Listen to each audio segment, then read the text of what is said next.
There you go. We're off the mark, are we? Yep. Nice one. Awesome, buddy. Thank you very much. Good morning, everybody. Good morning, good afternoon, good evening, Yeah. depending on whenever you're watching it back. Here we are again. What are we on? Week six? Week six of our It level is one. week 6, but I've named it Yeah, session 5. I need to just change that quickly. cool.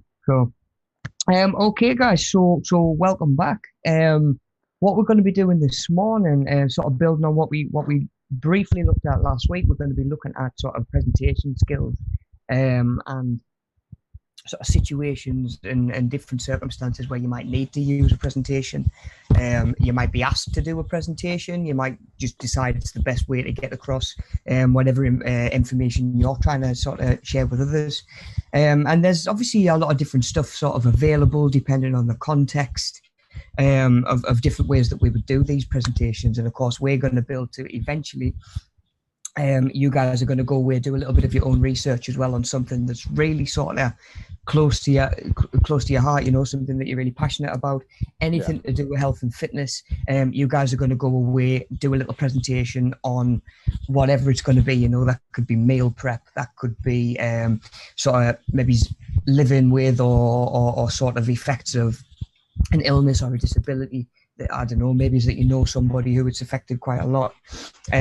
Anything like that, health and fitness. It could be different sports, it could be different activities that we can do. It could even be activities we can do during lockdown, which has been probably on a lot of our minds for the thick end of the last year now. Yeah. So hopefully we'll start pulling together some ideas for that anyway, and what we're going to be doing sort of going forward, where you guys are going to sort of, like I say, take something that really interesting to yourselves and deliver sort of a presentation back. Luckily, you'll be pleased to know that's just going to be to me. We're going to do that in a one-to-one Zoom call, so we're not jumping on. You're not going to be talking or delivering this presentation in front of loads of people. It'll just be ourselves, just me and you. And I'm interested to see what you come up with, because we've had learners in the past that'll go away and they'll do a presentation on something that I've never really heard about, like I say, be it a condition or even just a sport that I've not really sort of looked into or ever really followed, that sort of thing. So yeah, we've got a lot coming up over the next few weeks in terms of pulling that together and getting those presentations done. Just to start us off this morning, then, just to get us thinking, we've got a little word search to do on the next slide, just to get them brains working, because like I say, bright and early. Yeah. So on the right hand side, we've got a list. It's pretty much a list of techniques, I guess we could say. Techniques, sort of devices that we can use in our presentations and in our communication as well, I guess, as much as anything. Yeah. That's kind of what a presentation is, isn't it? Really, you're just trying to communicate in the most effective and the most appropriate form for what's being asked. So yeah, this is all stuff that you could use at sort of different times. Now, I wouldn't necessarily think that. I don't think I've ever give a presentation where I've needed to necessarily use all of these so strictly, and sort of like make a checklist, like, oh, I've got to do this, I've got to do that. Yeah. But of course, depending on the style of presentation you're given, you might want to use different combinations of these. And again, we might think of some today that isn't on the list at all. But I know you'll have done presentations in your time, Hatham, as well. And it's I find stuff like certainly practice really helps. Sort of repetition, get whatever it is that you're going to say sort of in your head. Yeah. Example I always use is when I had to give I was asked to be best man at my sister's wedding. Nice. And do you know what? No pressure. Oh, mate, the sheer panic. And do you know what? I don't know whether it would be worse, and you guys might have even a different opinion on this. Is it worse getting up and speaking in front of a room full of people that you know, or a room full of people that are total strangers? Depends how long I've been at the bar. Yeah, yes, that is a massive factor as well. And I was like, you know what, I'm gonna have maybe maximum 2 bevies, and then I'm gonna cut myself off there until this speech is delivered. Otherwise, you're waking up the next morning and watching videos back and not even remembering doing it. Bevies, yeah. No, never watch it back. No, never ever, back, never no. watch it back. That's your first mistake.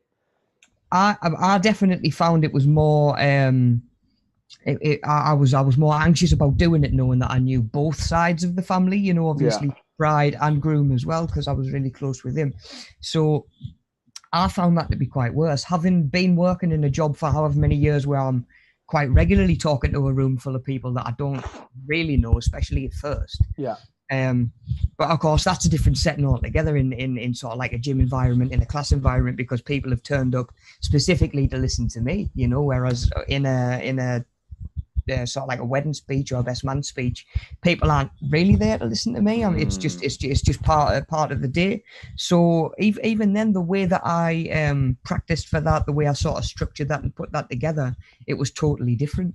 You know, we're thinking about pacing. How long are we talking for? Do we need to? Is it a few minutes? Up short, keep it sweet, like a speech, and then move on. Everybody just wants their dinner. Everybody wants to crack on, have a bit dance. Of course, when you're planning a fitness class or something like that, you're thinking, right, that's 40 minutes that I need structure, I need control, I need to be able to get the information across to everybody that needs to hear it. You know, how many people need to hear what it is that you're sort of talking about as well. So it, like I say, these are all different stuff that we're going to use based on the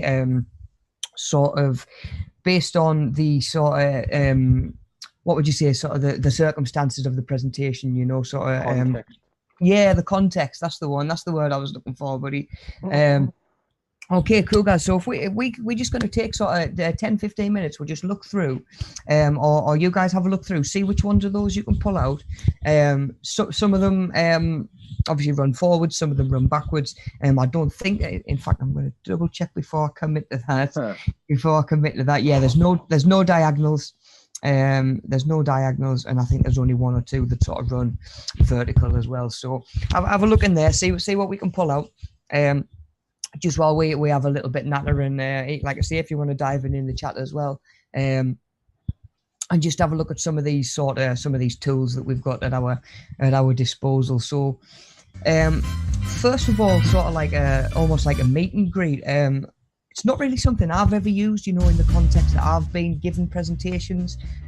Although I guess kind of after a class, I would hang around and have a bit crack with everybody, you know, have a bit talk about the class, have a little bit of feedback, that sort of thing. I guess you could even do a meet and greet before your presentation to just sort of probably get a feeling for, you know, who's there, who's going to be listening. You know, can you pick up a couple of little bits of information from them that you can use to make the presentation a little bit more personal? You know, can you help them relate to what it is that you're saying just by speaking to a few people that might actually be listening to what it is that you're going to say? You know, so again, it depends how you feel, I guess. Do you feel better in a room full of people that you're sort of a little bit more familiar with? Does that break the ice for you a little bit?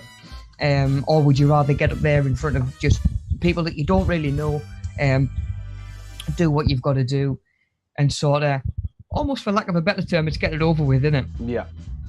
You know, as somebody who always hated being called to the front of class to speak in school, that sort of thing. Truth be told, that was the main reason I didn't get into teaching classes sooner.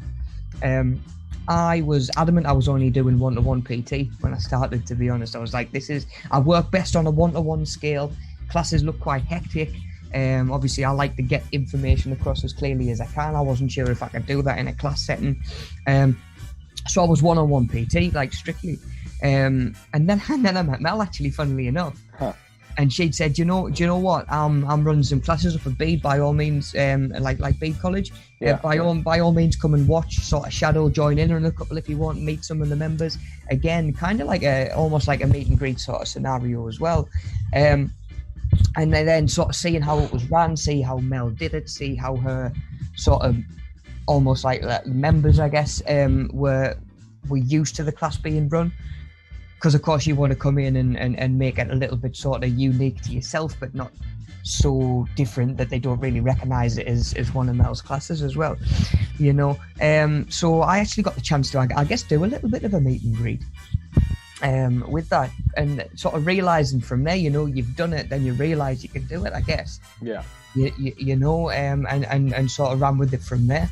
I thought if somebody else trusts me to do the job well, I've got to have a little bit of trust in myself, and sort of, I did them classes for I think 3 years. Yeah. 3 years, before we've both sort of moved into the teaching side of things a little bit more. But Um, you go on, knew what you were talking about, right? Like that's one of the main things. Like there's two types of like public speaking really, and one's where you prepped and you know exactly what you're talking about, and the other one's where you just sort of wing it, and yeah, some things you can't just wing. Like a lot of the time, like if it's a meeting or whatever, like about I don't know, like like a networking meeting or whatever, and you've got a guest spot, like or you've been asked to do a presentation, like I would take very minimal information into that, and I would sort of just I'd have the key points and I'd live on top of them. yeah. Do you know what I mean? But if it was like a class where it's got, I'm just going to I put the music on and turn it down. It's too loud. If I was gonna do a class where I had like specific information that I had to relay, obviously I'd have to have that information. Like today, like we've got a presentation to work from. But if it was just like a meet and greet, like a networking event or whatever, I'd have the basics, of what I do and what Media Savvy does. But I wouldn't be like just sit and reading off a list because it wouldn't make any sense. Like it's not very appealing to just sit and go through bullet points of like what you do, sort of thing. So I think knowing what you're talking about is good, and knowing when you need to rely on like your information and when you can Yeah, just sort of ad lib what you already know. yeah, definitely. So, like you said, when it comes down to context, doesn't it? Yeah. Is it going to be more of sort of like a Q&A session? Are you going to just get some rough points across, and then like, are you just going to get some points across, and then let the audience sort of ask a couple of questions? Is it going to be more backwards and forwards? Is it going to be more interactive with your audience? Or is it just a case of I need to relay this information in pretty much exactly this style? So we're gonna go with that. Obviously, you Plus, can use visual yeah, aids and stuff like that as well. Like Hatham says, we're using a presentation this morning. I wouldn't just jump on and this morning and be like, right, okay, presentation skills.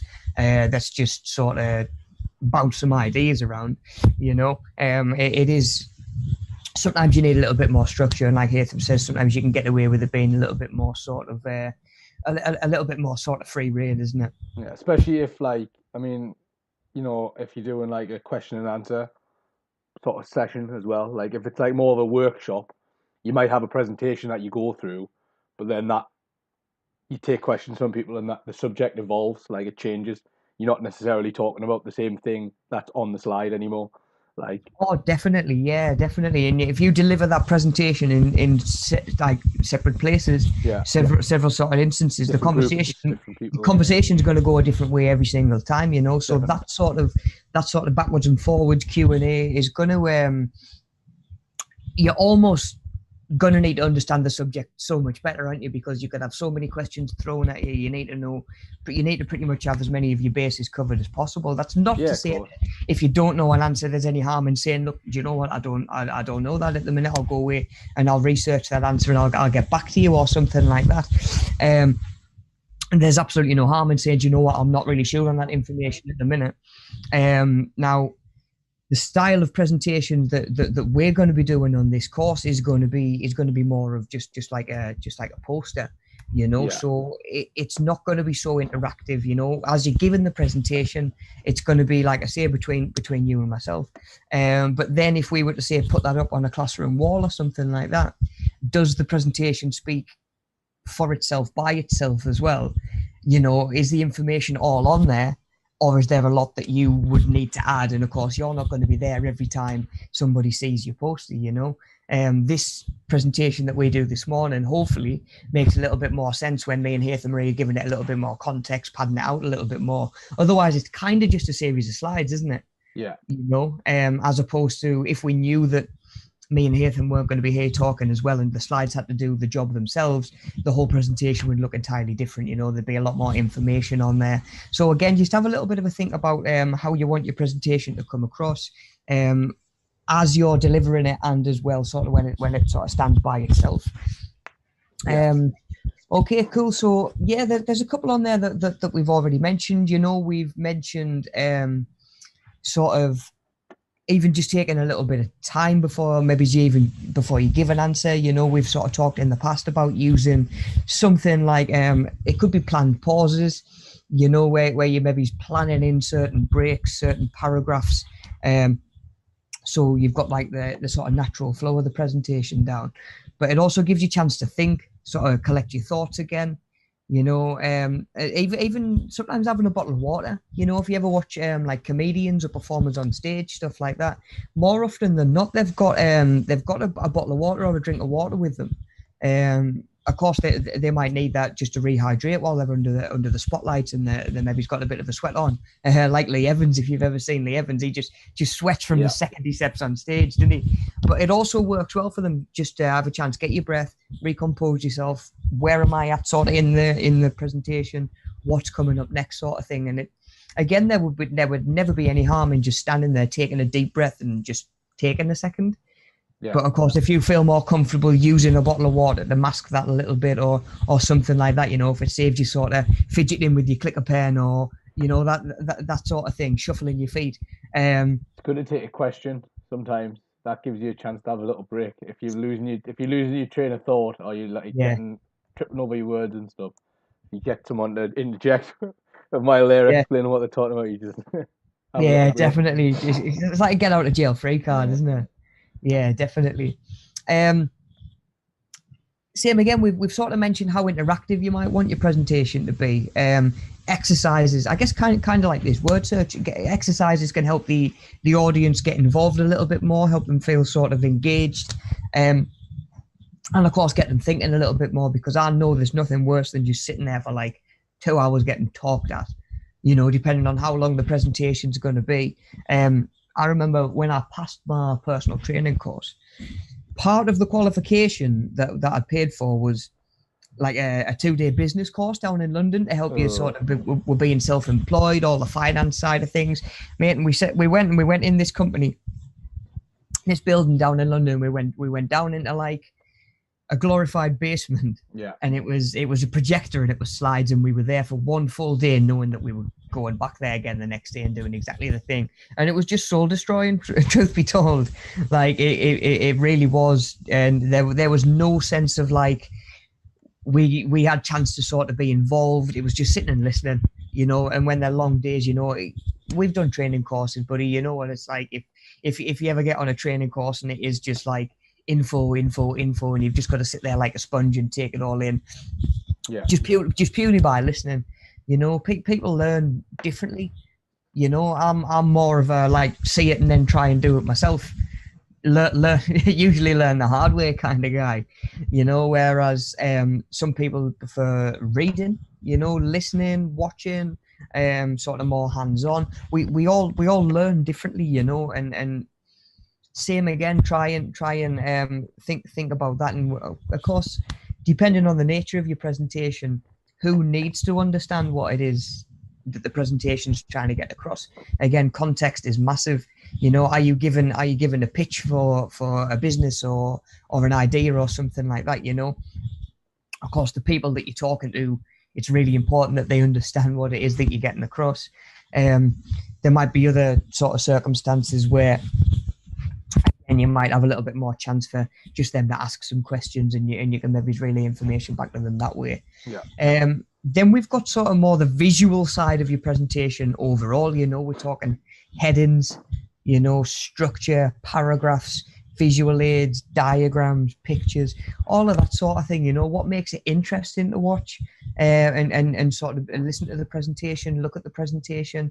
And at the same time, some of them can be really helpful for getting the information across as well. Like easy hit if you need a break or you're stumbling, is to play your clip. Oh yeah, might be an audio clip, might be a video clip, whatever it is. Just that can be 2 to 5 minutes or whatever it is of just like you don't have to speak anymore. It just buys you a little breather, doesn't it? Yeah, definitely. And of course, sometimes the right visual aids can actually enhance the presentation overall. If you're using diagrams, charts, that sort of thing to back up points that you're trying to make. I definitely relate to stuff a lot more if I see it in sort of a visual form. Like I say, like a pie chart or something like this, or this many percentage is like type 1 diabetes compared to type 2 diabetes. That makes a lot more sense rather than saying like even just something like 1 in 10 people have type 1 diabetes or something like that. That's true, that's factual, but at the same time, if I give them a diagram, or if there's a diagram there, it helps drive it home, and it helps them maybe remember that as they go away at the end of the day as well. Yeah. So again, your presentation, how long do people need to be retaining the information afterwards? Does it need to stick with them? Do they need to go away? Do you need them to spread the word amongst friends and to sort of pass the message on? Or do you just need them to buy in sort of there and then and say yes to the idea, or approve something, again, that's gonna change the way that your presentation's probably gonna look. A massive two on that list that I used and I've always used really is observing others and watching how other people do it, be it public speakers, again, comedians, even musicians on stage, like anything like that. And of course, like your body language as well. Your body language in the way that you're sort of holding yourself. Do you look really nervous? I know it's hard, isn't it, to not be nervous when you are nervous. But I can't remember who it was now, but I read something. It was a famous public speaker. I can't remember which one it was, but it was him saying that pretty much everybody who gets on stage gets that rush of adrenaline. They just get better at using it and sort of using it to, again, enhance the performance rather than hinder it. Yeah. They'll use that nervous energy. Some people even have like like an alter ego, like a stage, like a stage. I mean, sort of persona, like a performance sort of. Yeah, definitely. If we're giving a performance, yeah. Of course, that isn't anything you guys are going to have to worry about. You're just going to be coming in and speaking to me about, again, something that is just really sort of hopefully close to home for you, So, again, we don't even really need to worry about that too much. But again, just looking at how other people do public speaking and stuff like that, it always helped, and it was definitely something that I did before I delivered that wedding speech anyway, Because for me, I just couldn't switch off. Mate, I just couldn't switch off for the day. Like, my sister's wedding began after my speech was done, pretty much, because I'm like, right, you know what? I can enjoy the day now. And again, do you know what, mate? I was glad I did it as well, because I was sort of convinced that, as I'm sure everybody is, that they're going to get up there and make a bit of a fool of yourself, and something's going to go wrong, and you're never going to hear the end of it. But at the end of the day, it's no bigger deal to anybody else than it is to you, really. Do you know what I mean? Like, I was probably half the people don't remember it. 100%, mate. 100%. Yeah. I found it actually the other day, given that it was a few years ago. I came across it when I was sorting the house out, but I couldn't tell you what I even got up there and talked about. Words. Yeah, it's not what people think about. It's not what people think about when they're thinking about the day. But again, I wouldn't have wrote a speech like I did it. I would have winged it. I would have just thought of like 2 or 3 things to say, kept them up in the old noodle, and just done it, and be like, yeah, it is what it is. You get what you get. Like, just got up there and done it. Yeah. Because I would stress about it too much. So that's the context where I know I don't need information. Like, I don't need facts. It's all just feeling. So just go with that. Like, if you're not presenting information and you don't need it to be right, so you're not like misleading people or whatever, just go with it, man. Yeah. See, you'll be fine. That's so funny that we had the same sort of apprehension about that scenario, but we dealt with it 2 totally different ways. I've rehearsed it so I knew it word for word. Whereas that's the two states of human like consciousness. It's either over prepare or under prepare. Yeah. But like I say, in certain scenarios, it's fine because you can get away with it. But if you're under prepared for today, for example, like this morning, you'd be knackered because you'd be like, the quality of the session would be terrible. But in a social context, it's hard to like rehearse stuff. I've always found like it's not about nobody wants, if you like having a conversation, even if it's just a conversation with someone. Like I'm the same with job interviews. Like I practice the techniques to know, like, okay, this is, if they ask me this type of question, that's what I might say. But I don't Yeah, memorize anything, because then you go in and you sound like a robot. Like it's not good. yeah, a You little sound bit. like you're Yeah, reading from a script, and that's not what they're after. yeah, yeah. You need to try Definitely. and be a normal human being, which is very difficult when the pressure's on. Oh, definitely. Like you say, in that job interview sort of scenario, they're trying to. It's exactly bang on, mate. You know, they're trying to gauge your personality as much as Yeah. anything. You know, gauge your fit for the workplace, the workforce that they've already got. And if So you go yeah, in there and just basically read your CV off verbatim, they're not yeah. going to be Read the very CV impressed. They're going that to they've be like, already read. Yeah, yeah, they've read your CV. They know the facts. They know yeah. the black and white qualifications that you've got, your experiences that you've got. That's your chance to maybe get yourself across as an individual a little bit more, isn't it? Mind you, sometimes I've gone in and just talked at them for Yeah. like half an hour, and I've been like, hang on, I don't know if that was any better. Well, yeah, Like, oh, have you yeah, told them that? And then what about that? And then it just for like 20 minutes. And then I'm like, yeah. probably talked a little bit too much, yeah. Can almost Um, stress over it too much as well, can't yeah. you? But no, Yeah, that adrenaline thing, definitely feel that at times. Um, it never goes away. I mean, I've been doing what live streams for at least 6 months now, hmm. but that's still a case of before you go live, it's like, oh, bloody hell, we're going live. Do you know what I mean? I'd say Like, I'm over it now. I'm yeah, over you it. just done with Yeah, it. Yeah, you just done it's with been it. too many. Yeah, yeah. It's upwards Um, of like must be approaching 200 that I've done now, and I'm just like, it yeah, is you what it gotta is. be. It's having a Yeah, conversation really now. yeah, pretty much, pretty much. Speaking of conversations, I'm just I've had to come off the chat to load it up again. Okay, so It's yeah, not loading Sue's messages up. just Yeah. saying that she panics with presentations a little bit. She reckons it's worse with people you know. She can't imagine doing it without feeling sick, which is nice. I haven't Yeah. tried that trick before, and I don't think I will now, based on No, that no, it's advice. not where I'm going to start. Yeah, definitely not. That And would have been a bit grim at the family wedding. yeah, definitely. It's a bit. She's on the borderline, that one. Like, Yeah. visual and vocal is easier for her as well. Which I think, yeah, I always if it's a choice between reading or watching something, it's always the watching something. Yeah, And I don't know if yeah, that's just because definitely. I'm an idiot, but I feel like when I read something, I have to read it like 6 or 7 times to understand it Yeah. I mean, properly. how often now is it like, oh, I need to know this, rather than finding it in text form? How often do you just find a Audio, to YouTube be fair, video? Just find a YouTube yeah, video. it's not necessarily the video. Even a lot of the time, sometimes the audio helps a bit better. Hmm. Yeah, yeah, definitely. It Yeah, depends on the format of the writing, I suppose, because if someone puts something in very clear, like bullet points, for example, yeah, I would argue that it's probably better to have those because you can just refer to them at any time. yeah, But if it came between, like, for example, reading a book and trying to extract meaning from like an old fashioned, I'm talking like an old fashioned textbook, or listening to someone say it, and I maybe have like a video on the screen explaining it, that's yeah. far better for me than it is like some dusty old textbook where it's the line spacing in the textbooks that always gets us.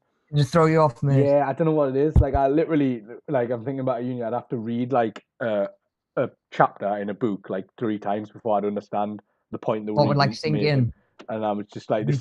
this is so much like work just to Yeah, understand yeah, basic English. Like, yeah, definitely. And again, that's probably what probably a lot of text all sort of chucked together yeah, and I like, mean, I don't have great eyesight to be fair, so that yeah, might be it as well. Like I get eye strain quite easily, so yeah, yeah, sometimes I look at a page and it literally like it's like the page is sort of melting away because my eyes are just too tired. yeah, Um, yeah, definitely. and that's just my eyesight in general. So anyone who's got any kind of like visual impairment or dyslexia or whatever, I'll struggle even more. Mhm.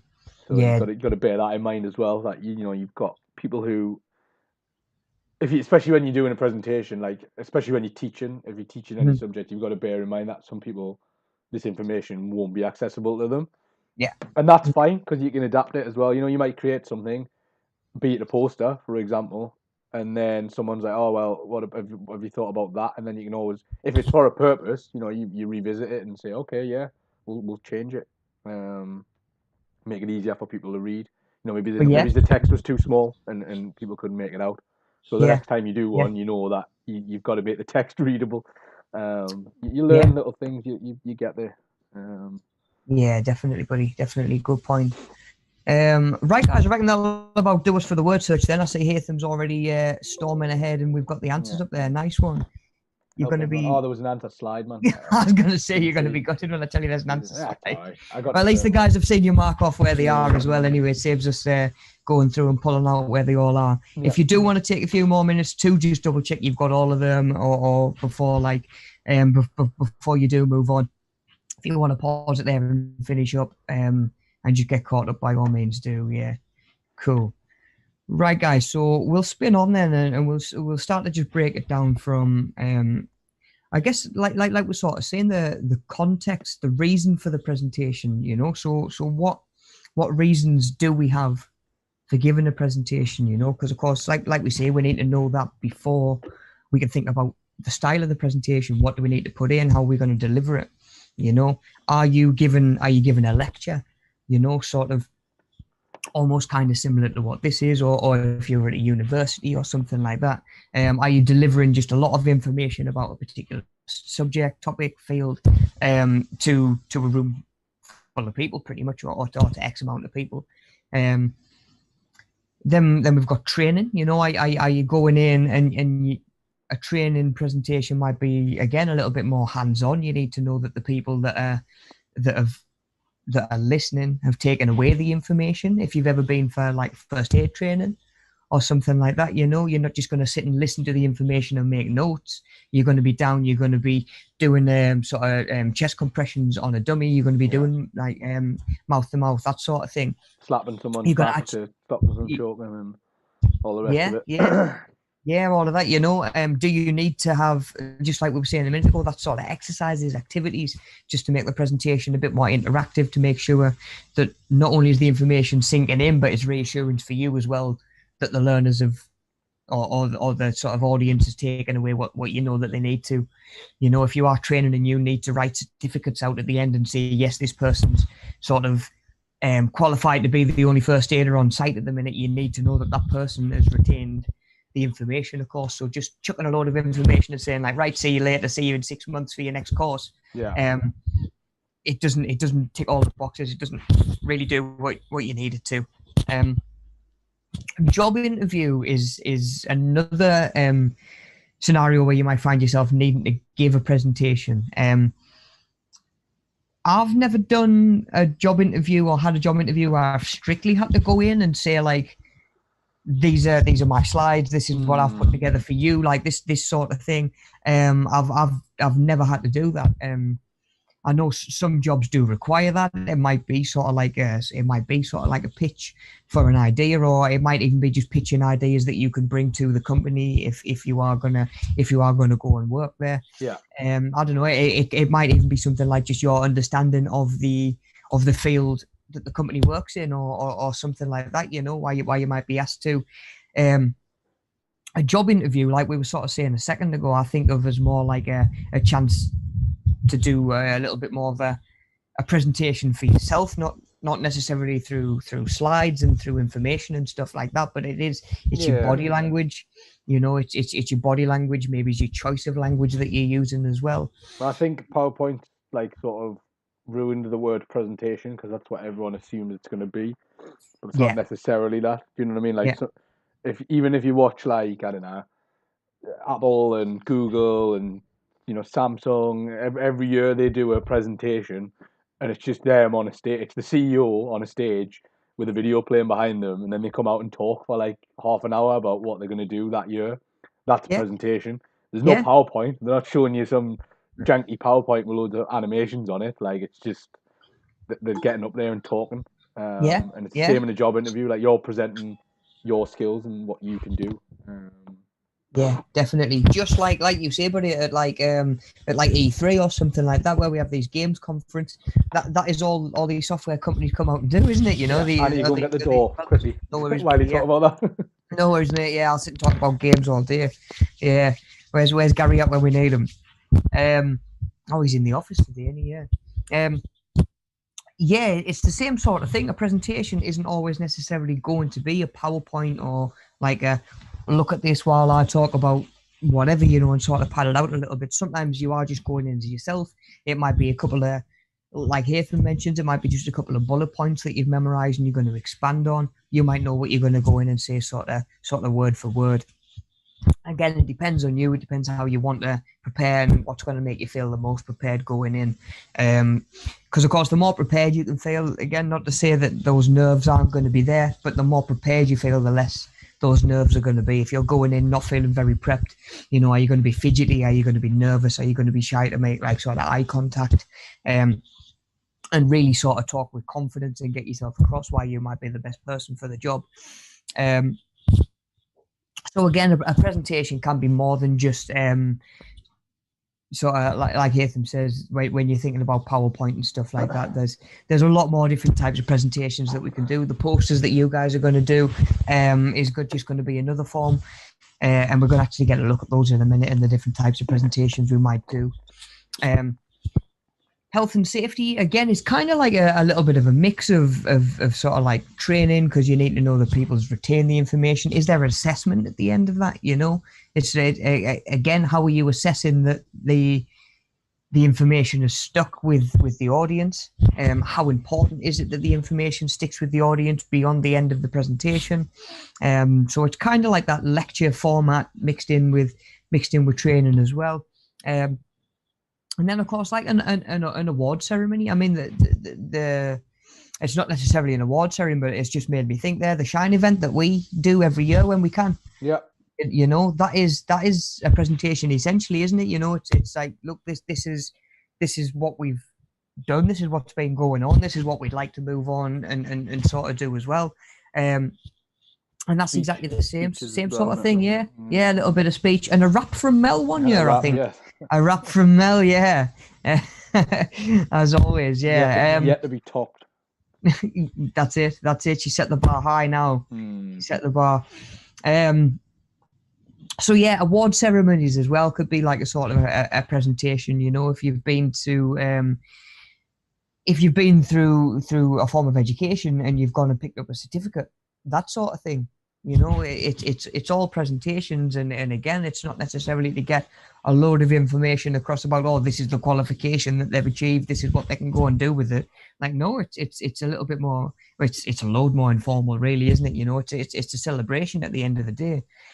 So again, the context is going to be quite important to what it is that you're trying to say, and what you want people to take away. Yeah. Okay, cool. So if we can go next slide, then we've got a little look at some different types of presentation and when we might want to use each one. So we've got visual presentations, which is probably the most it's probably the most straightforward one or the most common one that you would think of. If not PowerPoint itself. Just visual presentations. The old was it the old point and stick and the laser pointer? Yeah. Coming in there to mark out where you're at on the presentation and stuff like that. Again, posters and PowerPoints probably the two most sort of common ones of these that you're going to come across. Best used for large groups. You're getting a lot of information across. The information might not be up for debate. There might not be a two-way sort of street necessarily. There might not be a Q&A. You might just be trying to get that information to as many people as possible, and like I say, trying to make it appealing and relevant to everybody and making it sort of stick. Do you have any sort of preference, buddy, to what type of presentation you feel more comfortable delivering?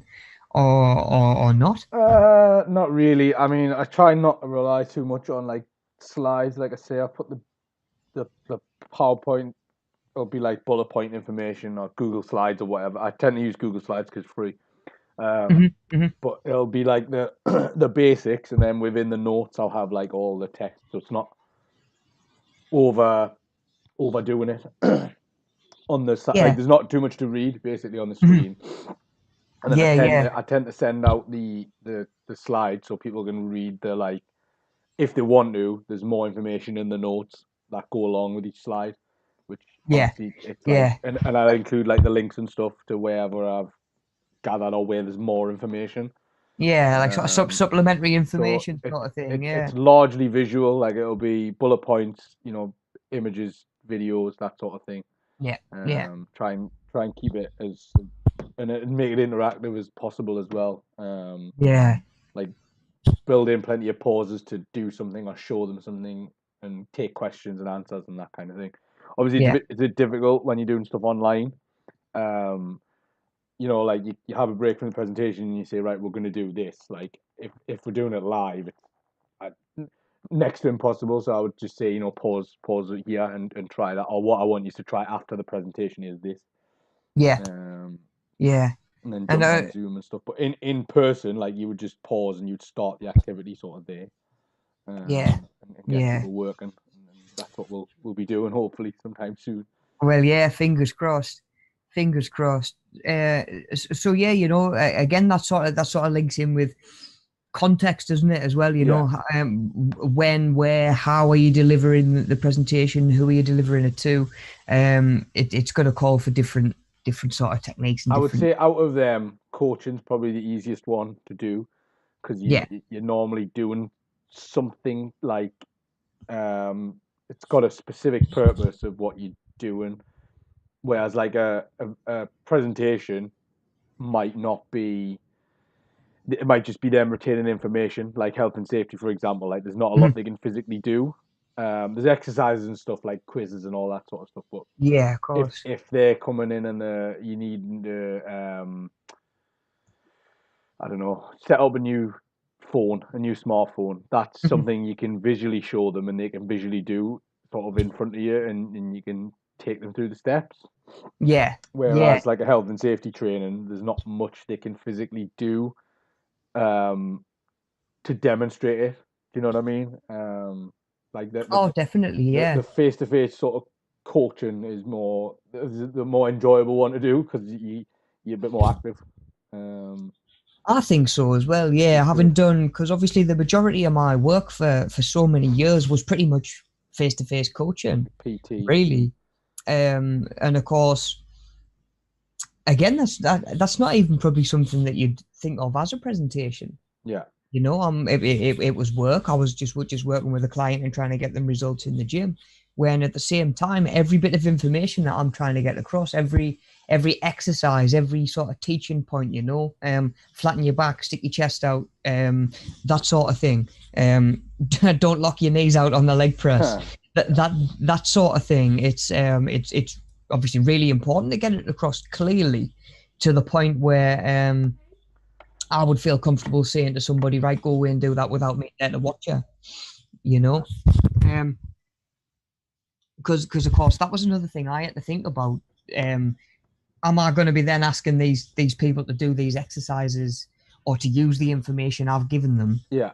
when I'm not there to back it up as well? Yeah, I mean, it's tough to coach someone virtually. It's tough to do like even the digital side, like even giving someone the digital something that would have taken 2 minutes to show them, like lean, just over the shoulder and point to the screen and say, you need to click that and then click Yeah, that. Does yeah, that make sense? And then you get them to do it a few times, like that becomes a half an hour task yeah, sometimes of course, yeah, because you're not there to just point at the screen. Like it as much as we are digital, like there's a lot of things where we would normally work a lot better face to face, and you your demonstrations like you can show them on their device, for example, which is another barrier. Like it's all very well and good I'm showing you on this computer, and where I've got everything laid out in a certain way, but sometimes they've got a layout on that's completely different. yeah, And yeah. they're thinking, well, I don't have that, I can't see that, so Hmm. it's showing Hmm. them that as well. Yeah, so it's a whole new challenge at the minute. Yeah. Um, I think over the last year we've realised just how much face-to-face interaction adds. yeah, for And of teaching course, definitely, like yeah, relaying information 100%.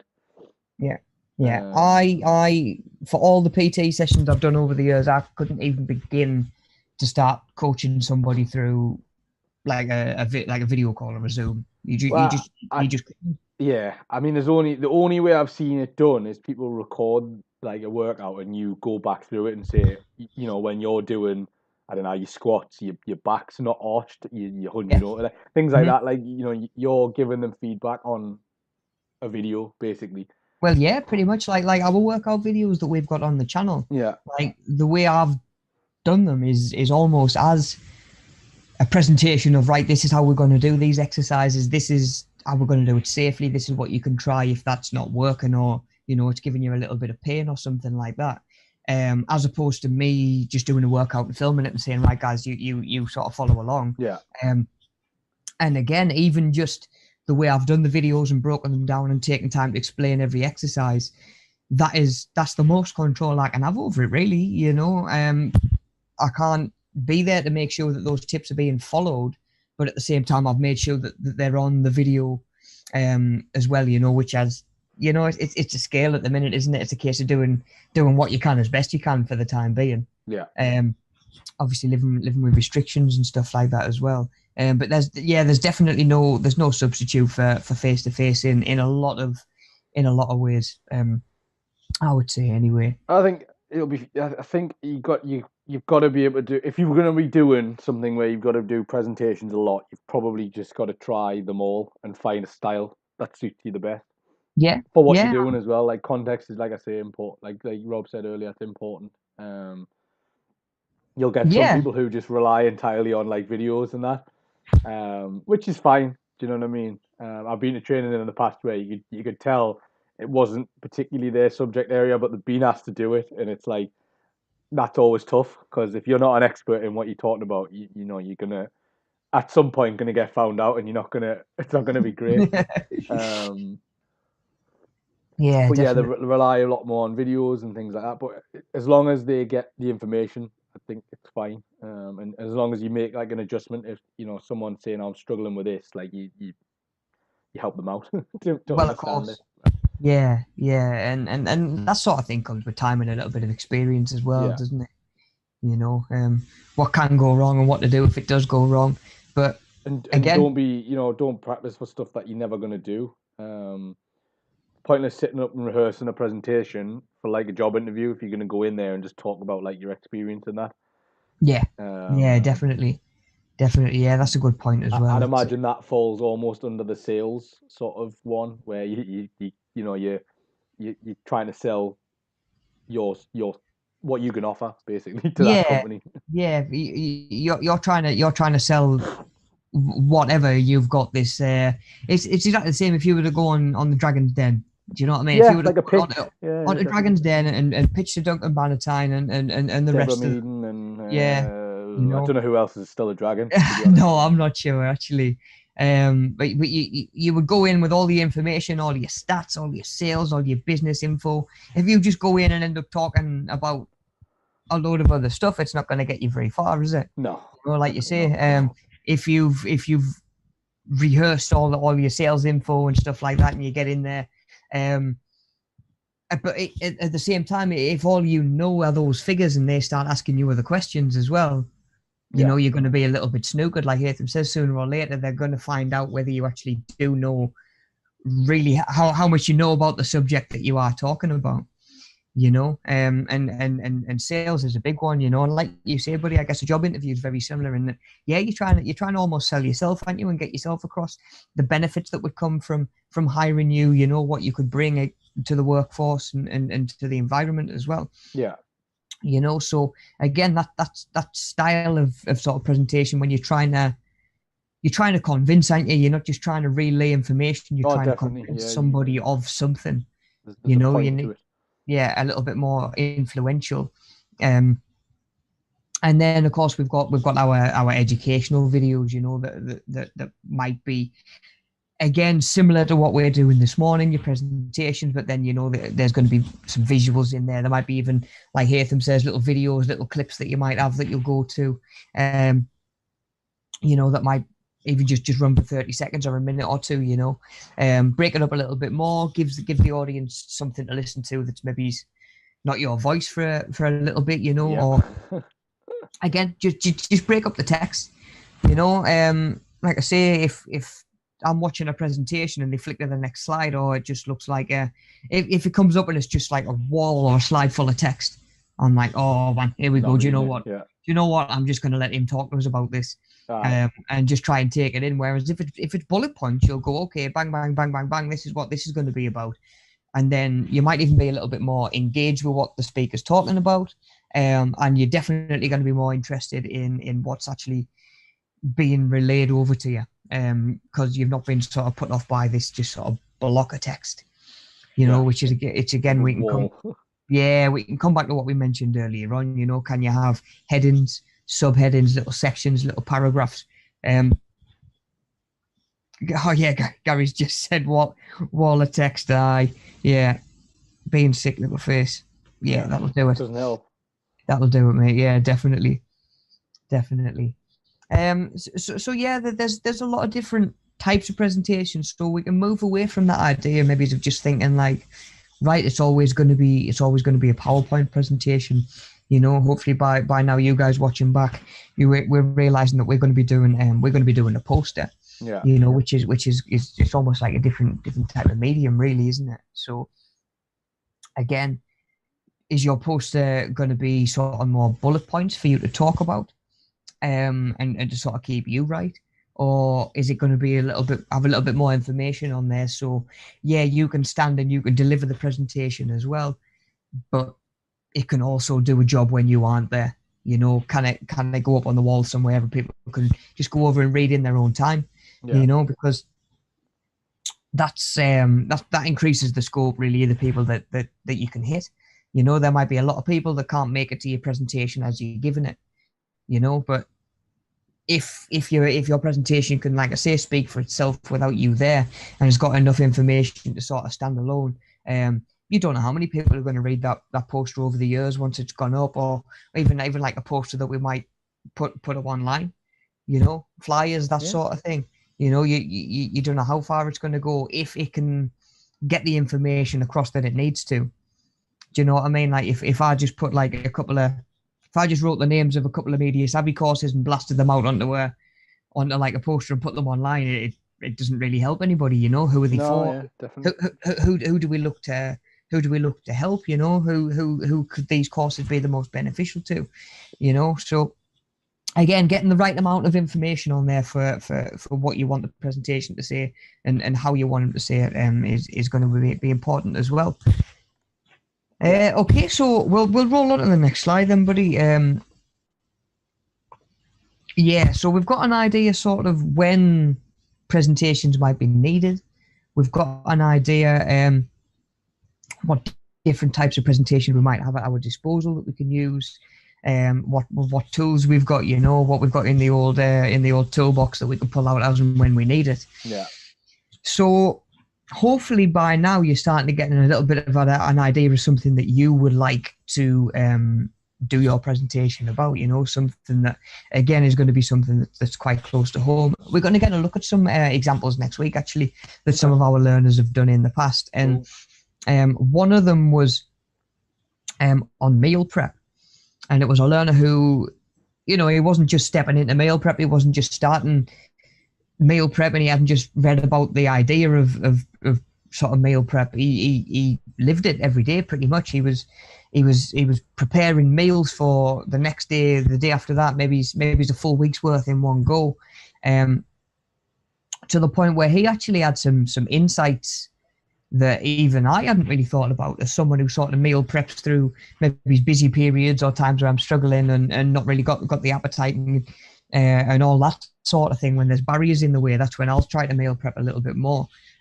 This guy was doing it every day, so he was coming across not only problems that I've come across before, but he'd actually figured out solutions to those problems.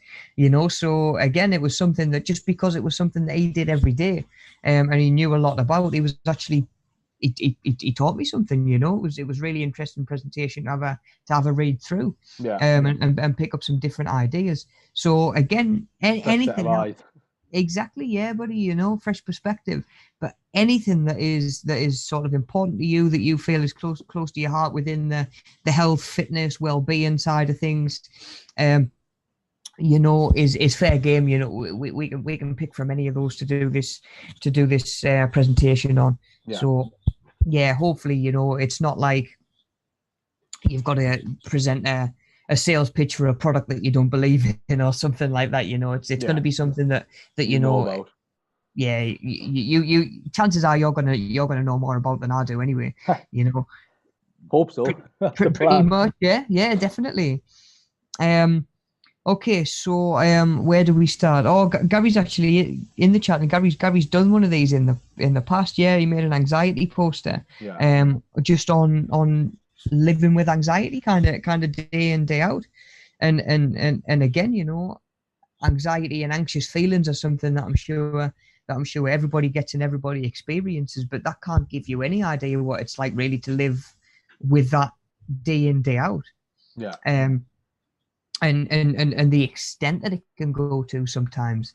Now, Gary, even in just reading through your poster, because I have read through that poster actually, and it gives insight and it gives sort of context and it gives experience that, like I say again, I've never come across, and it was really helpful for me in being able to do, because I think I was still working in the gym at the time, helping people work around anxieties related to starting the gym, starting personal training, that sort of thing.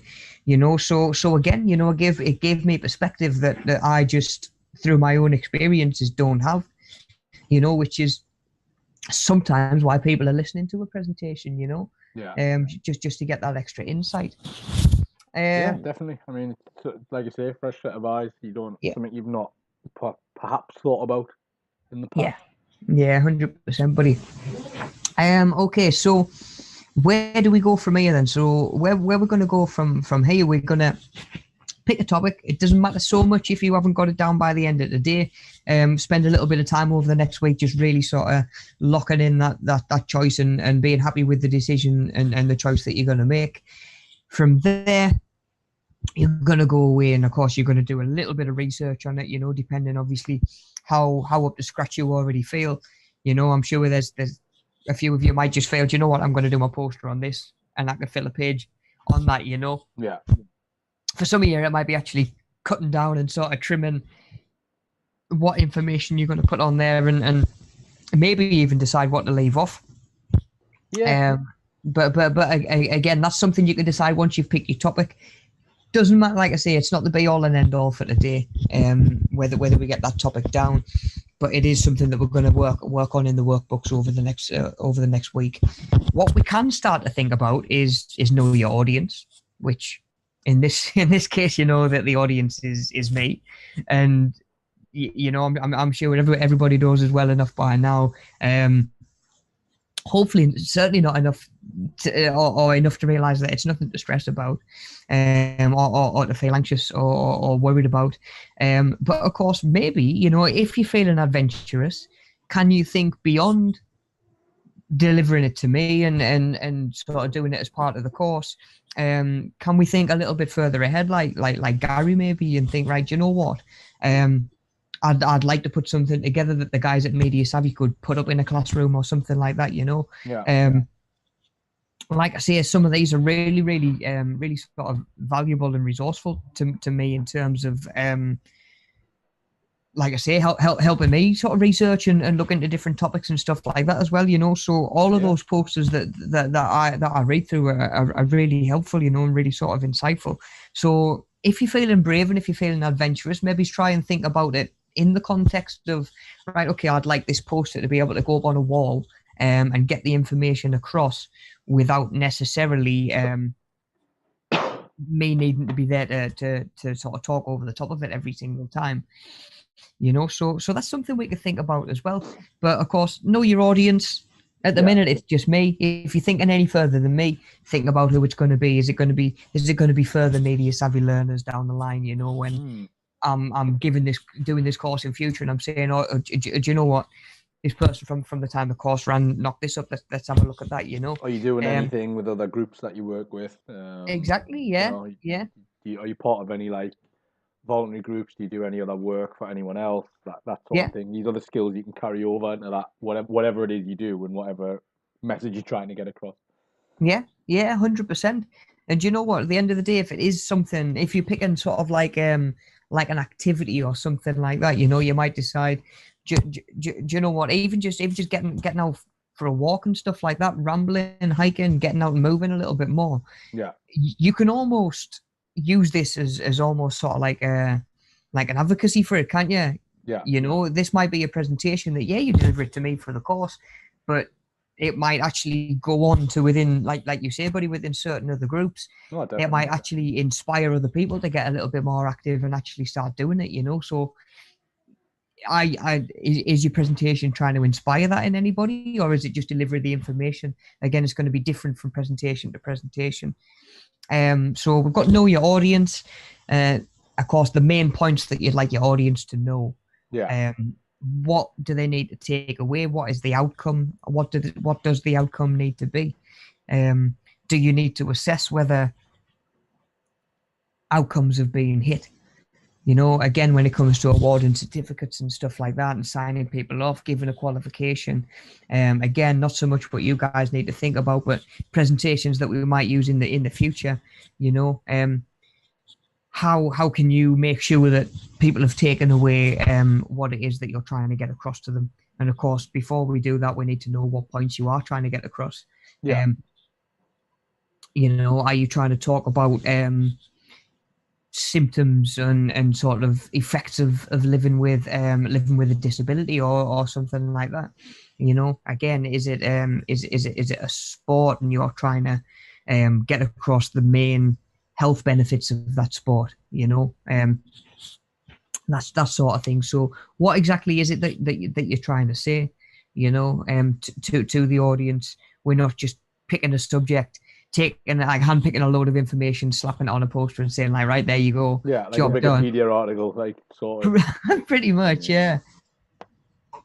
Try and relate it to what like you're in, like Rob saying something that you're interested in, and that you can relay that information that you already know, but back it up with like some kind of source. Yeah.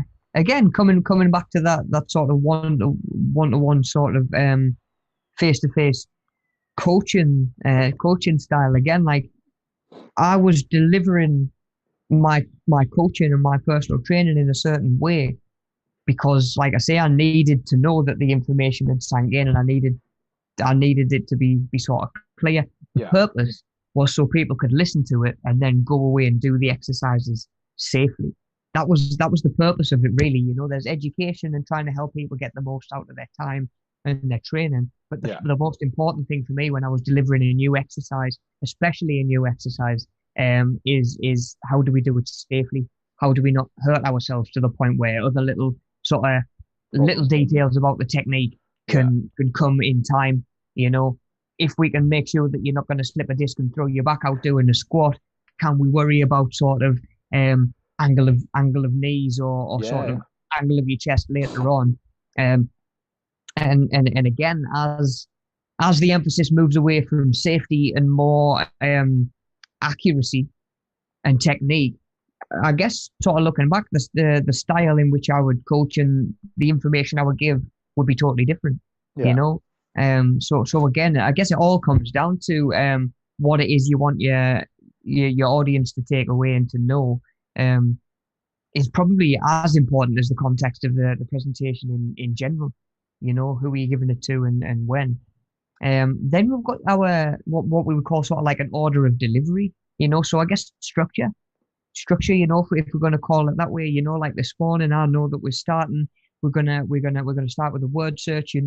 That's at the start because it's a good exercise to get obviously the mind working, get us all engaged, give everybody time to get into the chat that's going to be coming into the chat, and of course gives time as well for me to talk about in a little bit more detail what the session's going to be about while you guys are working on an activity. Then we can roll into like we break it down from the start, don't you? What do you need to think about first? yeah, What we did this morning was it was why what might we need to give a presentation, and we just move on from there, and you continue to build up. You know, you don't want to start at the end. You know, we're not we're not Quentin Tarantino, Yeah, you where don't. you start at the beginning and work all the way through. Yeah, I keep it mean, simple. you don't want, because towards the end you'd be doing a recap, so you don't want to do your recap at the start, do you? Well, exactly. Yeah, yeah. um, Um, some weeks we might recap on the previous week, you yeah, know, just to realize why it's fresh and why it links in with the session that we're doing that day. But yeah, you know, like Hatham says, you wouldn't have a slide that says in conclusion, yeah. Or you wouldn't do your quiz. You wouldn't put do that your at the quiz at the start. start and be like, "How much do you know about the subject I've taught you nothing about?" Yeah, yeah, definitely. Really fill people with confidence before they Um, even start. Yeah. Yeah, definitely. So yeah, you structure as well, you know, and then of course it can give you an idea where you are if you lose your place as well. Again, yeah. coming back to that wedding speech, Two I sentences doors gone again. yeah, no worries, buddy. I had separate, like very distinctive paragraphs that I knew. It got to the point where I'd rehearsed it that much that I knew that the end of one paragraph linked in with the start of the next, so that structure was so easy to sort of follow. You know, I was like, okay, I've done this bit, I've talked about that bit, I know where I go from here, and I know why I'm going there from here. Um, and again, just gives you a little bit more structure. You can use stuff like cue cards as well, you know, to sort of keep you right in your structure. Some people prefer to give it without. It seems a little bit more organic. But at the same time, sometimes cue cards can make you come across as like a little bit nervous as well, or it might actually make you feel a little bit nervous, where you don't feel comfortable taking your eyes off the paper in case you lose your place, where you're going to actually look up. You know, whereas sometimes, yeah, cue cards can help keep you a little bit more focused, keep it a little bit more snappy, even if it's not as, if it doesn't feel as warm and personal, you know. Again, when I was giving that wedding speech, I made a point of I had cue cards, but again, like in a room full of people that I know, it adds so much more to the presentation in a room full of people that you know, to be able to look around the room and make eye contact with a few people, you know. I found that quite sort of comforting. As nervous as I was about the fact to start with, that it was a room full of people that I knew, looking up and seeing, do you know what I mean? Looking over and seeing Alex, seeing me mom, me dad, family, all of that sort of thing. It's like, it adds a little bit more to the presentation to be able to look around and maybe make eye contact with people, you know, let them see your facial expressions as well as your body language, as opposed to just sort of like looking at your cue cards and sort of worrying about taking your eyes off your cue card for losing your place. You know, if it is maybe a different, more formal sort of setting, and they just need you to deliver the pitch, deliver the information. I'm sure that working from cue cards pretty much 100% of the time is going to be less of an issue. You know, Hatham, I know by now that you're wing it when you can kind of guy. Yeah, When you're going in and you need to have information and stuff like that, I know you're saying you'll sometimes have like supplementary information to go with the slides and stuff like that. Do you ever use like cue cards and stuff like that? Or would you yeah. just work from the slide? Depends on the setup really, but yeah. Sometimes if it was like a stage or whatever, Mhm. yeah, I'd probably have like something. I might have my phone open just on, if there's like a table or whatever. I might just have my phone propped up with like the some stuff to say, a bit of Yeah. paper. You know what I mean? Hmm. Some Hmm. notes. Um, and I never really have a script. Like I just sort of have the information and I relay it the best I can on the day. Yeah. Sometimes it goes better than others. Sometimes I have to go back. I'm like, right, hang on, we'll have to do that again. Yeah. Rerun.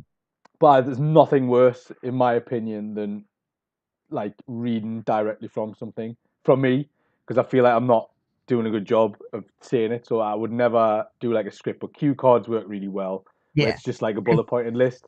yeah. Could come off Um, as a little bit robotic, can't it? yeah, I don't.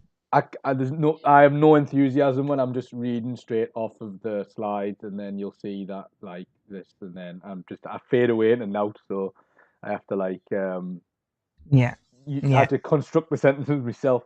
But yeah, definitely having some kind of notes, a bit on your phone, bit of Yeah. paper. Yeah. If you want to get someone with like the old school, like the big cue card at the back, and they can hold it Yeah, up, like yeah, the old teleprompter style. yeah. Yeah, Or you can get a teleprompter if you're lucky yeah, enough class man, to go. class. We did a bit of work in the TV studio when I was at uni, and they had it. They've got like a teleprompter style Yeah, machine. that'd be pretty You can cool. also Like, get the sign for applause and laughter as well if you like. That you can just hold up yeah, class. if you want. But yeah, definitely, I wouldn't try and memorize it all. 100% not. No, Definitely not.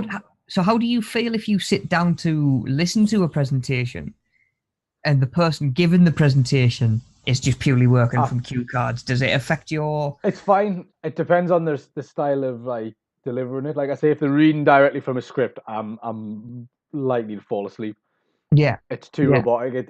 mhm, It's like to the point where it's like relaxing. That I know it's just they're in like a flow of just gonna read like this at the same words per minute. Like that they get however they read, however quick they read or whatever, you get used to it. Whereas yeah, if you're having a conversation that's natural, or if you're speaking and you're vocalizing the notes, you're putting the words out there, you'll have natural pauses and you'll have little breaks in when you're saying it because you're having to think, mhm, which makes it yeah, more to me more relatable. Um, yeah, and you hear like the little idiosyncrasies like and like and all that sort of stuff. Like you, that to me makes me a lot more receptive to it because I feel like yeah, it's how you would normally talk. yeah. It's almost like a conversation, isn't it? It sounds Yeah, a little bit more like a conversation, definitely. which seems it sounds more natural to our ears, I think. It's easier for me to focus on what they're saying when they do that. Yeah, I which is always, funny because sorry, go on. you think with like and thrown in all the time, it'd be harder to Mm. follow. But yeah, it does make it a little bit easier on the ears, I find as well. Sometimes people do really mad ones, and sometimes I'll do it. Hmm. Um, and there's lots of likes, or they'll have like little phrases like "say for instance," or and then as soon as you pick up on one, you're like, "Oh no, it's all Yeah, I can hear yeah, is that thing." But it's just, I feel like if you over, you gotta find the balance between rehearsing it a little bit and knowing what yeah, you're saying. mhm, You know, you want to get the basic points of what you're trying to get across down. mhm. But I feel like if you over rehearse it, it's not going to be as good. And if you don't know what you're talking about, you're going to get caught out. So Yeah, you need to find the fine line between not necessarily rehearsing, but just reviewing your notes and making sure you've got the information up here. So yeah, if it's about like all the health and fitness stuff, you've got a basic understanding of them without having to refer to your notes. But you might refer to your notes, say if it's like how to calculate your BMI, you might not know that off the top of your head. So mhm, you'll have the chart there to go back to and say, okay, so if you're this age and this weight, and you wouldn't know yeah, that, but you know roughly how it's done and the process and why it's done, and you yeah, can explain that and then refer back to whatever specific information it is when you need to. yeah, yeah, I think that definitely. And works the best for me. But yeah, some people it won't work for. So yeah, everyone's different. yeah, and it just made me think, really, actually, buddy, when you were saying there, like, I think I would prefer to hear, or like it wouldn't bother me at all to hear a little bit of nerves in somebody's voice because it shows to me that they just want to do a good job and that they probably care quite a lot about the presentation that they're about to give, Yeah, or the subject of that presentation that they wanted to give, that you guys me, will be fine as well because you get to pick what it's about. So yeah, of course, it always helps when you know what it's about and you've done the research, yeah, and B, you can be enthusiastic about it because you've chosen the topic. yeah, So choose yeah, something you like, choose something that you enjoy, or choose something that's important to you. It didn't Gary did one on anxiety, which is not something you would enjoy, but it's yeah, something you know about, and it's something if you've experienced it, it makes you passionate about like how to deal with it, and it gives you that. You can tell when someone's interested in what they're talking about. definitely, They're not yeah, having to force a smile. They're in they're getting you're getting a flow as well. When you're yeah, talking about something you you've got the information up here, and if you can get into a flow of talking about it, it comes across a lot better. Um, yeah, and if you do lose your train of thought, like you say, like I say, you just refer back to your notes, and you should pick it back up quite easily. yeah, I've lost count of the amount of times I've been doing an online class or a class in person, or I did an After Effects one, which was like an animation for beginners. And by the second day, the last couple hours, I'd talked for that much about it. I was like you know what it is, guys? Like, I'm not going to do any more of this presentation. We're just let's go. Like, Yeah, let's just have a go. Just open your computers up and just finish off what you were working on. Cause like I'm saying words and they're not making any sense. Like, yeah, you um, get to that point. you burn yourself out after a Mhm. while. Yeah, Know when to take a break. Know when to open up for questions. Know when to play your video. yeah, This is where you yeah, like. I'm saying I ad lib stuff, but I do plan to have certain things that if it's not going quite right, I can. Okay, let's stop. Let's pause there for a second. yeah, yeah, Um, that's where like your order of delivery, your time restrictions, um, you start, middle, and end. Like if it's a full day, you're doing a full day session, you're going to need a break in the middle. Like no yeah. one's going to want to sit and A, listen to a presentation, or B, just sit still for 8, 9 hours or whatever it's going to be. Like it's not going to happen, especially not Well, on Zoom. yeah, Like dear me, yeah. when That's it. If I jump on Zoom for someone's presentation and we're there for 9 hours, guys. you're to fail, unfortunately. It Yeah, might be the best yeah. presentation in the world, but you've not done your time restrictions correctly. Um, Yeah. At the same time, don't stress too much about how long it's going to be. You know, it's not a case of you've got like was it elevator pitches for business that they say it's got to be 2 minutes, like wasn't it? 2 minutes. Yeah, 30 seconds to something like. 2 minutes, I believe, is an elevator pitch. Yeah, yeah. We don't have to worry too much about that, but of course, any presentations that you're doing in future, that is something that we've got to think about before we start or while we're in the planning phase. It's See, it was annoying because every time I've done them as part of like a project, they'll say, "Oh, it needs to be 5 minutes long, or it needs to be 10 minutes long." It's like I cannot really predict how long it's going to take me to relay this information, Mhm, mhm. especially not if I have to check whether someone's retained it. Like I can't put a time limit on how long it takes someone to ask me a question or how long it takes someone to understand something that I've said. Yeah, to learn the information and to know the information So to themselves. tell Yeah, me there's a 15-minute presentation, that's great. But like if I open it up at the end and say, has anyone got any questions? And like 6 people have all got a question, that's going to take longer than 15 minutes to of answer it. course it is. Of So course it is. that's the whole length of the presentation. So yeah, I don't stress about the time. I think if you've got a minimum time in mind, I don't know if you do, Rob. Not even in particular, you know, because Okay. I know that people are gonna people talk at their own pace, people move at their own pace. You know, if again, if you're gonna have a load more information on there, so the presentation does speak for itself quite a lot. You know, if it was like on a wall or something like that, Mm, you might even find that you might end up talking more about it. You might talk a little bit less because you might just go through what's on the poster and then that might be it. yeah. You know, at the same time, you might end up going off on tangents, and if you're happy and talking about something that's important to you and that you've got a lot of insight into, I'm gonna sit and listen. Do you know what I mean? Because I find it all interesting. You know. Yeah. Um, so again, like there's not even any particular time that we've got to think about. Obviously, maybe it's just a couple of minutes. But of course, if we're talking about something that again is something that is really important to you, hopefully a couple of minutes it shouldn't be any bother at all. From a wedding speech, I think I timed it to about 5 minutes. Yeah. But again, you know, it comes down to context, and it's not anything I'd stress about too much. I think For as you long guys, as for the you time you being. know, like your guys will know what they're talking about. Yeah, If you can yeah, you've got to imagine Rob is a blank canvas when you're given it, and he doesn't know anything about the subject. Can you get the basic ideas of what you're talking about over to him yeah, in a short amount of time, as probably as short as possible? And that yeah, doesn't mean just come off and rifle them off, but like explain it in 5 to 10 minutes. I'd imagine would be yeah, adequate. yeah. That'll do. Yeah, 5 minutes would do. You know, 10 minutes would be absolutely bang on. yeah.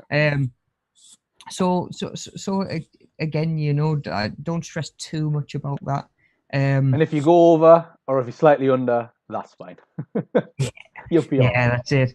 Yeah, 100%. And Um, you're not marking them really on the information that's in there per se, are Not at you? all. It's Not at all. it's how they're putting it across to you.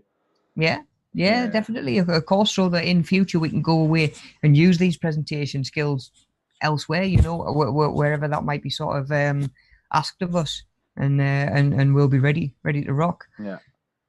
Cool. I'm just having a look because I remember as part of the set PD course we had some. You crack on. I'll try and find it. There was like some links we sent out of like how to do. It was like all about presentation skills, so I'll try and dig it out. Yeah, no worries, buddy. Cheers, man. I think we've pretty much covered that slide. To be honest, Yeah. we've mentioned practicing it, and once you've done it, once your poster's done, try presenting it to yourself, to the mirror, whatever, the dog, if the dog will listen. Yeah. Anybody who'll listen, it's repetition as well, isn't it?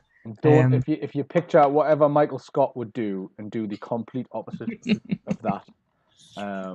Except register for BT, learn my way. Yeah. Definitely do that. But yeah, if you want to see how presentations aren't done, just watch the US Office. There's like one an episode, pretty much. Yeah. Is there anything on Learn My Way about using PowerPoint? I know there's using software, isn't there? Yeah, there's presentation software specifically. That might be on the digital skills directory. Let me just hang on.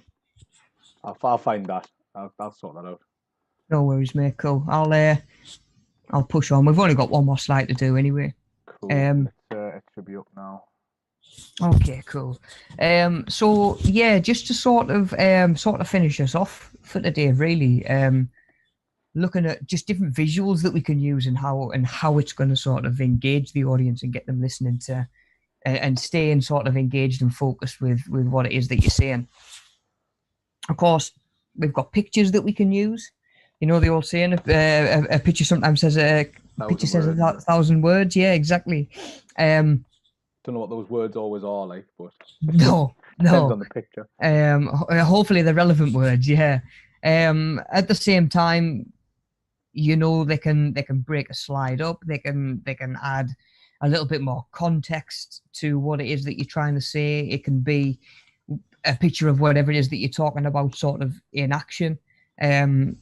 It's something to draw the eye as well a little bit. Again, especially if it's got a little bit of sort of text around it. It can just work as sometimes like a little bit of a focal point, catch somebody's eye as they're walking down the corridor, if it is a poster that's up on the wall. Pictures can be really helpful. Quickly, I've found it's not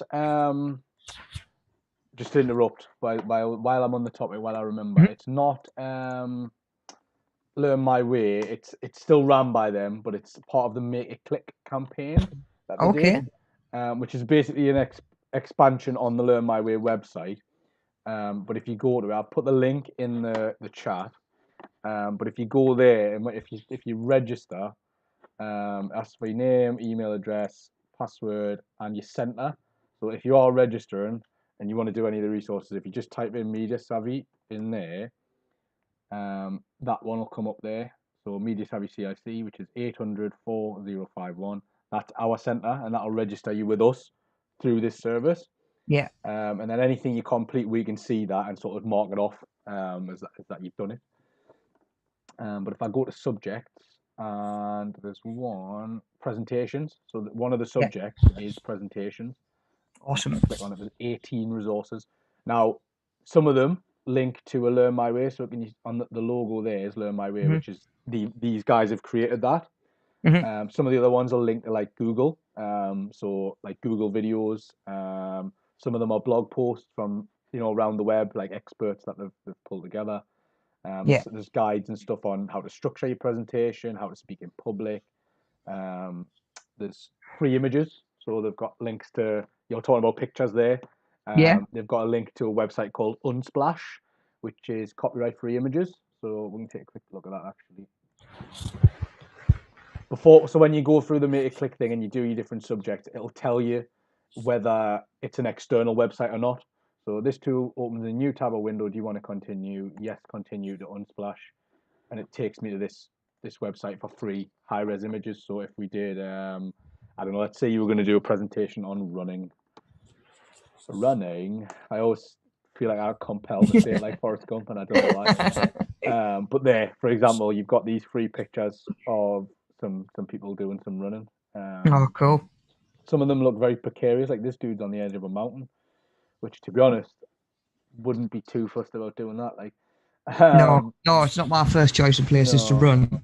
but you can just click download free in the top right and literally just download it, and then you can, if you want, shout them out on like social media, um, and say, thanks for the free image and that sort Yeah, of stuff. But this is really good resource for gathering your pictures, like Rob was just explaining. So a yeah, picture can say yeah, 1,000 words, and they're all high resolution ones on there. So when you bring them into PowerPoint or Google Slides, they won't be like this tiny little dot in the middle. They'll be quite big, which means they'll look better. They're not pixelated. yeah, definitely, But yeah, definitely, definitely. if you're wanting to get more skills outside of the session, you want to brush up a little bit more and look at specific guides in your own time.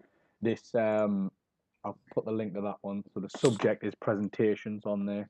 Yeah. There's a link to that in there now. And that's the one I was looking for. That was part of the set PD stuff that we looked at. So very Oh, useful. okay, cool. Yeah. There's a few videos on there. There's a few like blog posts that you can just read. So like you might be thinking, oh, I don't want to do another course. But like, for example, there is, where is it? I've just seen it. How to use the slide master. No, how to structure your presentation is just a guide. So if we click on that one, it's just a blog post about like some things to think about. So you might just Mhm. have 10 minutes, maybe sitting in the garden in the sun today. It's very sunny outside. Yeah, yeah, Just nice. have a little Yeah, read of that while you do a bit sunbathing, or while you eat your dinner. I was gonna yeah. say your soup, but it's too hot for soup today. So unless you're having gazpacho, which is a Yeah. cold Spanish soup, very nice, very tasty, I've very never had it. healthy as well. I've never had it actually. Yeah, tomato in it, like Tomato tomato. based, yeah, Yeah, yeah. Some more vegetables you can add to it. Very nice. Not for everyone. Some people don't like cold soup. yeah, yeah. I don't think I can get away with cold It's soup. quite Like, nice. yeah, Quite tasty. And then you can go and have your siesta at 12 o'clock as well. So yeah, there you go. Some resources for pictures and different guides. yeah, Like I say, not necessarily courses, stuff to just read in your own time. Or when you're yeah, preparing, do you know what I mean? Use it as part of your prep. yeah, yeah. Definitely, because of course, the more you know and the more comfortable you feel, the more comfortable you're going to feel just coming on and delivering it, aren't you? Yeah, definitely. Yeah, excellent. Bang on. Yeah, cheers for digging them out, buddy. Any bother? So they're in the chat anyway. Nice one. Nice one.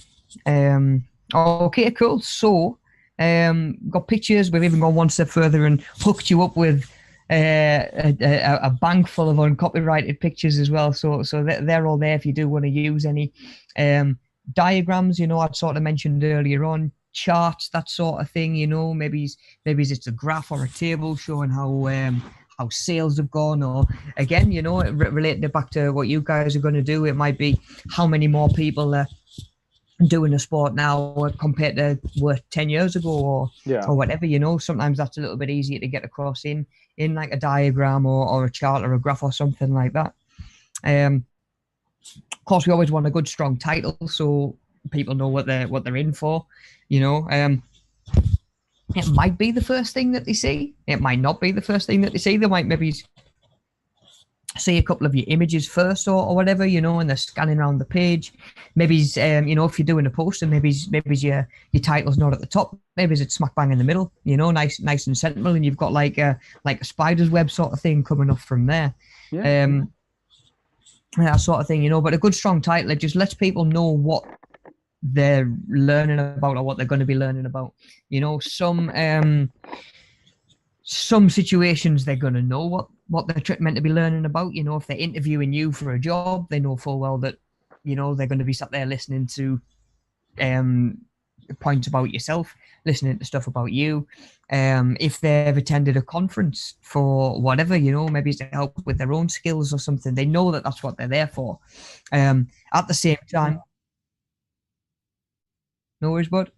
It doesn't hurt to have just like a good, like we say, a good, strong, easy to see, easy to read title on there, so people who maybe aren't so sure what it's going to be about can just be in the know as well. And we've got subheadings in different sections and stuff like that we kind of mentioned earlier on as well.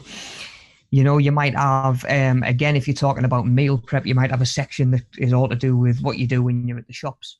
then another section to say, well, when you're in the kitchen, these are sort of the procedures that I follow, and this is the way that I do things. Then you might have a different section for storing them afterwards. Do they go in the freezer? Do you refrigerate some of them? Again, just make it easy, so if people are thinking, do you know what, I'd like to know a little bit more about this aspect of it, they can go, oh, there's a subhead in there. I can just sort of divert me gaze over to there and pick out all the information that I'm going to need. And it breaks it up a little bit as well. It's not just a whole sheet of information and like, here you go, chuck it all at you and hope some of it sticks sort of thing. It is really structured. Them subheadings are going to be picked out, hopefully to sort of help reinforce the point that you're trying to get across with the presentation. So a little bit of clarity and a little bit of structure, and making sure we've got different subheadings and different paragraphs and stuff like that can make it a little bit easier to digest from the learner's point of view. And we've got props as well, which is something that we haven't really talked about, minus cue cards, and maybe a drink of water that you might have to maybe buy yourself a couple of seconds to catch your breath or to recompose yourself, sort of thing. But you can actually have physical props that can actually help the presentation as well. I think you mentioned the first aid one as well, right? Oh, of course, yeah. Where we're using sort of like dummies and stuff like that. We've done we've recorded training videos for people like since COVID, and they've had whatever the training video was explaining. So it's a training video to go alongside like a piece of equipment that someone's going to have to learn how to use. Previously, they'd been in the classroom, so they would have just passed this thing around, but then they'll send them out that thing. But they've got it there as a prop to say, okay, what you'll need to do next is press that and fold this out and that sort of thing. It's good really thinking. Yeah. What I've done before, it was one of the drop-ins actually. I was trying to demonstrate how much sugar is in fizzy drinks. Yeah. These days, a lot. Well, if I stand there and say there's a lot of sugar in fizzy drinks these days, it's like, well, people already kind of know that. Yeah. At the same time, it doesn't tell you exactly how much. What drinks are better than other drinks, for example. So what I actually did was I've got some clear plastic cups, and I worked out how much sugar was in each of these drinks, wrote the name on the side, and then spooned that amount of sugar into the cup. Yeah. So it'd be like, okay, this you might read a can of Lucozade or a bottle of Lucozade, and it might say, okay, there's 50 grams of sugar in there. Yeah. You're like, means okay, there's you. 50 grams of sugar. What does that mean? Yeah, how do I relate that back to anything? Yeah. Once I've spooned 50 grams of sugar into a plastic cup, and you realise that there's not actually much space left for liquid, you realise how much sugar you're actually drinking, and then it made it a lot easier to say, okay, this is where, obviously there's none in water. If you would get like diluted squash, something like that, there might be half like a teaspoon in, Yeah. And then you go to the other end of the spectrum where you've got your Red Bull, you've got your Lucozade, your energy drinks, your full fat Coke, that sort of thing. Yeah. I didn't realize until I did that really, that there's as much sugar in Fanta as there is in full fat Coke. It kind of makes sense. Same company that makes it. It is, yeah, it is. It is. The big trick. Because I can't drink full fat Coke to be truthful. I have one every now and then. It's a treat when I have it. Almost like you can almost feel the sugar coat in your teeth. Yeah, it makes teeth furry, like definitely. It really does. I do like it if I'm having Jack Daniels and Coke. I like full fat Coke. You'd have that with full fat rather than diet, yeah. I mean, I'm already pushing the boat's gone. Like it's not even out. It's well, sailed away in the distance. Like, yeah. If I'm out and I'm doing it, I'm having a full fat. I'm not going to be that guy who asks for can I have a Diet Coke, please? Or like, you know what I mean? Like, nah, come on, man. Yeah, definitely. Read the room, know where you are. Yeah. But yeah, definitely. No, I very, to be honest, very rarely drink fizzy pop. It's a treat. Yeah. I will every now and then do a big binge on it though. Like I'll buy like a slab of the cans of like it's like 24 cans of something, and that we'll have them they'll last about a week in the house, and then that'll be it. We'll not have any more fizzy pops. Yeah, not be trusted with them. Yeah, definitely. Although Dan bought some caffeine-free and sugar-free. No, not sugar-free. Caffeine-free, root beer, non-alcoholic root beer. Which was very nice. It had a decent amount of sugar in, but it was like reduced as well. I can't remember what the brand was. Yeah, do you know what? It's a bit of a guilty pleasure of mine. Like, if I was going to have pop it, I'd pick root beer over Coke any day, I think. Yeah, probably. Yeah, definitely. Ginger beer as well. I quite like. There's ginger beer out there. And of course, the name of what we do when it comes to nutrition is everything in moderation, isn't it? We don't set out to eliminate stuff, especially stuff that we enjoy. It's good for your props as well. That like having even the physical cans there with the actual like what it's got written on them and stuff. Yeah, that's good. Like you do the food labels. Obviously, if you were doing that class in person, you'd have like a printout with them on, or you'd maybe have a box or a food label kicking about. Yeah, definitely. And that worked really well. Obviously, I imagine that probably helped anybody who sort of was there for that session, sort of visualize things a little bit more and like give them a little bit more context. And then there's like that next step where they can actually take it and apply it to their own lives. You know, we had a learner on that course, or a learner that was in that week that was drinking Tropicana orange juice for breakfast every morning as a healthy option. It's one of your 5 a day, isn't it? So it says on the side of the packet anyway. So one of your 5 a day. Yeah, exactly. When we broke it down, orange juice was actually one of the ones that I'd done. Yeah. And she looked at that and saying, right, I'm having a glass of this for me breakfast every morning. It's essentially a full fat Coke. Like, can I not swap that out for something? What we actually did, we swapped that out for diluted orange juice on a morning, just to keep that orangey taste in there that she likes.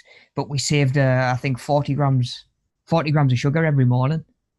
You know, which it goes a long way to say that, like, that's probably around about half of the amount we should have every day for the average person. You know, if we were aiming for like that sort of milestone of 80 grams of sugar a day. Depends what you're doing as well, right? Like, you know, if you're very active and you're sweating a lot, like it's still not great, but get away with it a little bit more than you would if you were just sitting completely still. Yeah, but I think having the props there gave just a little bit more context, you know, to be able to say, okay, like I didn't realize quite how much sugar was in this. You know, you can have the food label there, you can know how to read food labels, till you can put it into a little bit more context and look at it like that. You know, maybe the incentive to change that breakfast drink wasn't there up until that point. You know, I think it's the same. It can work like visually without a prop as well. Like if you sometimes see like animations and it's like how much I don't know, for example, like CO2 something emits, and it'll show you like a person and then like a cow and then like a power plant, and it sort of scales it up and it gives you an idea of like what the scale is in numbers rather than it does a lot. Like, okay. Yeah, it does a really big number. Especially when it's something you can't see. Like, you can't see sugar in your drink. You can't see, like, gases being emitted into the atmosphere. Like, that stuff you can't quantify because you can't visually look at it. So taking that and putting it into something you can look or pick up, like, really helps. Yeah. Do you know what gets me with exactly that? And it's a little bit of a tangent, but we're nearly done anyway. Space, anything to do with space. You know, where they'll say that you'll see a diagram, something is, or even just like the relative size difference, where they'll like give you a full scale image of Earth, and then it just shrinks down to next to nothing, and then this other one turns up like this is Jupiter. This is Jupiter, and then the sun's further down the line, and then before you know it, the sun's so small that you can't see it. And it's like, you know what? Like, I know planets are big. I know there's a big distance between them, but without something like that, you just can't. Even with that, you can't really comprehend it. Truth be told, no, not properly. At the same time, it really did help just drive the sort of information home of like, okay, these numbers, like they're huge numbers that we're dealing with here. Definitely, you know? And like you say, sometimes something that you can have the numbers and you can quantify it, but you can't really sort of comprehend the full context of it. Yeah, definitely. But yeah, a couple of different visuals on there that we can sort of use. You could potentially use all of those in your presentation if you want.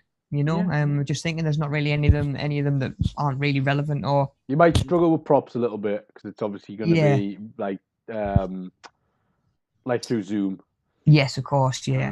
But all the rest of them definitely. And if you've got some kind of prop that you can, it'll depend on what your subject is really. But if you've got some kind of prop that you can use to explain what you're talking about, go for it. Yeah, and I guess you can even think about the poster as a prop, because you're just going to be using that to relay the information in more detail to myself. Yeah.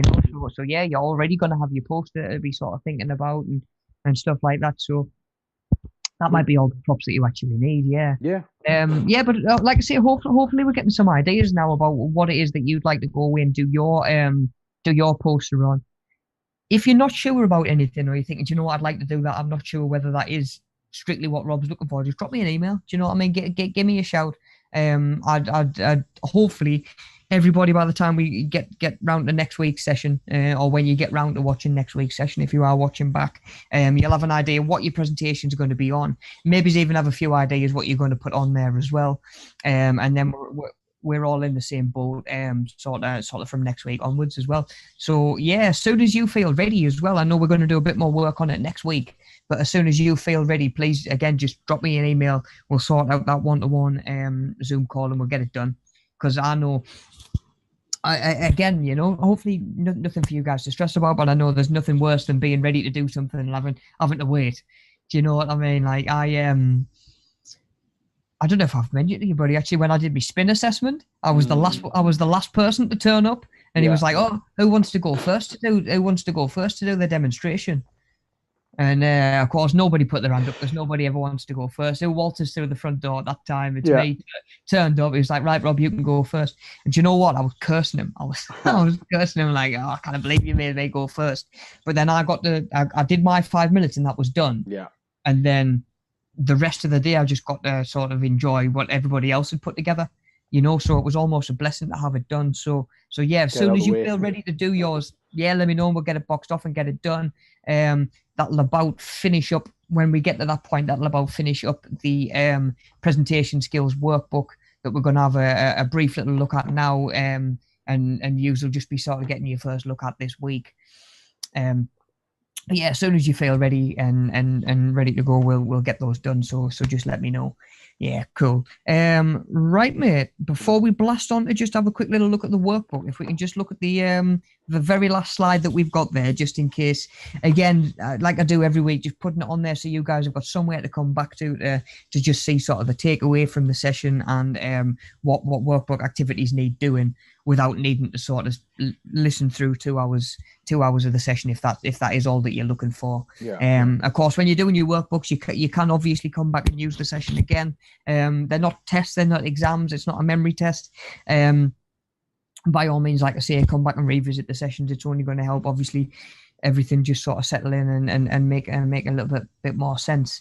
But yeah, so as always, if you don't mind just taking not even 30 seconds to do the little survey that we've got attached to the session, it does us a big favour, in helping fill paperwork in. And your feedback's really important to us as well, letting us know what we're doing well, and as always, where we could change things up and suit you guys a little bit more.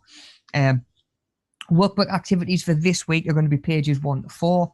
If you don't mind just dragging that up 2 seconds for us, buddy. And then, of course, we'll be back next week, next Tuesday, 10 till 12. We'll continue working on our presentations and hopefully get to the point where we can start getting in some of them Zoom calls and getting them boxed off, get them done. We might have a little furry-faced cameo this time next week. Yeah, we'll see. We'll hopefully. That's what I was going to say, but yeah. Fingers crossed, yeah. I think you'll be fine by that time next week. Yeah, definitely.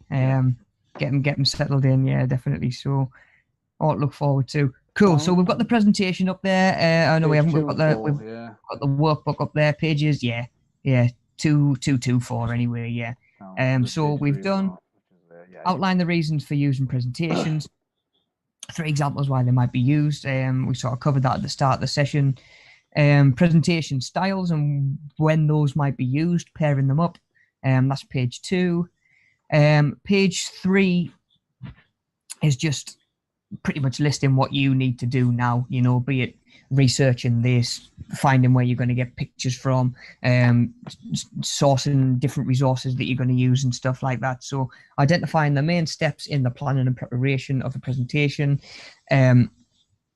on an agreed topic to a small group, which in this case is going to be on whatever topic you pick, to the small group being me, pretty much. And then on the page 4, we've got visual aids, how they can be helpful, and then we're going to actually plan the presentation as well. So we're going to use at least 2 visual aids. Now, again, remember that can be headings, pictures, diagrams, all that sort of thing. And then you're going to make a note of how that's going to engage the audience as well, and just think about the purpose that they're serving in helping the information sort of hit home with the audience that's listening. As well. So cool. Pages 2 to 4. Yeah, 2 to 4. 2, 3, and 4. 2, 3, and 4, and then we'll build on that next week. And I think I'm pretty sure next week finishes up the rest of that booklet. Then that one's done, and we can move on, and we can really get our heads into some of the extra fitness stuff as well that we're going to do. Cool, right, buddy. That'll about do it from me today. Then cool. I've just noticed Hatham's put it all in the chat. Survey and workbook are both in there. Awesome, buddy. Cool. And of course, worth mentioning that all of our fitness videos are available in their own playlist on the Media Savvy channel now as well. Every week, I'll still sort of recommend one of them that pairs up with the session, or one that I think pairs up with the learning that we've done. But by all means, if you get there and you think, do you know what, I'd like to do another one, or I don't feel like I went for a long walk yesterday, so I don't want to do my legs, I want to do abs or something like that, you can just go to the playlist and pull out whichever one you want. And as always, let me know how you're getting on. Let me know how you get on with them. And then I think that'll about do it for today, buddy. Is dear, I've clicked away from the stream. Right, okay, you'll be fine. I don't know what it is. You've got something. You've got a workout video. I kind of click on it because it's like breaking the dashboard when I do it. What's that? This week's one? Yeah. This week's it's a good old full body with a little bit of cardio in there, and I'm probably going to say a disclaimer. The one that wrecked me the most when I was filming it. Full body and cardio. Yeah, that's the one. Yeah, I don't know. I was a little bit. It was the first one that I didn't. I did outside. Yeah. I did outside. The dogs like barking at you. That's the one where the dog's barking at us through the fence. Yeah. But it's a good one. It's a good one. Okay. You'll know about it. It'll bring the heart rate up and help you burn calories as much as it's designed to sort of hit muscle and work muscle groups and stuff like that. But as always, let us know how you're getting on. Cool. Reach out, give me a shout if you need a hand with anything.